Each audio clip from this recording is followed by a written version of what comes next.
السلام علیکم ورحمۃ اللہ وبرکاتہ۔ پیارے بھائیوں، میں نے آپ کے لیے ایک بہترین ٹاپک لایا ہے۔ آئیے چلتے ہیں ہم اپنے ٹاپک کی طرف۔ روزہ رکھنے کی شرائط۔ روزہ کی شرائط دو قسم کی ہیں۔ نمبر 1 شرائط وجوب، نمبر 2 شرائط صحت۔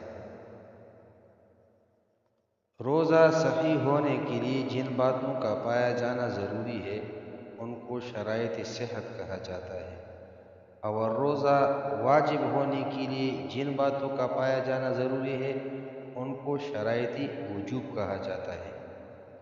شرائط وجوب یعنی روزہ واجب ہونے کی 4 شرطیں ہیں۔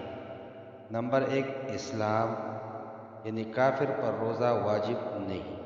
نمبر 2 بلوغ، نابالغ بچے پر روزہ واجب نہیں۔ نمبر 3 صوم، یعنی رمضان کے روزے کی فرضیت سے واقف ہونا۔ نمبر 4 معذور نہ ہونا، یعنی کوئی ایسا عذر نہ ہو جس میں شریعت نے روزہ نہ رکھنے کی اجازت دی ہے، مثلا بیماری، سفر، بڑھاپا، جہاد وغیرہ۔ شرائط صحت یعنی روزہ صحیح ہونے کی 3 شرطیں ہیں۔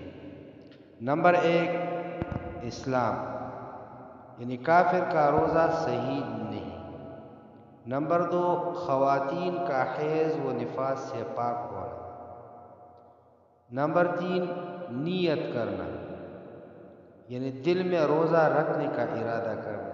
روزہ رکھنے کا ارادہ کی بغیر اگر کوئی شخص دن بھر ان تمام چیزوں سے رکا رہا جن سے روزے میں رکھنا ضروری ہے تو اس کا روزہ صحیح نہ ہوگا، کیونکہ اس نے روزے کی نیت نہیں کی۔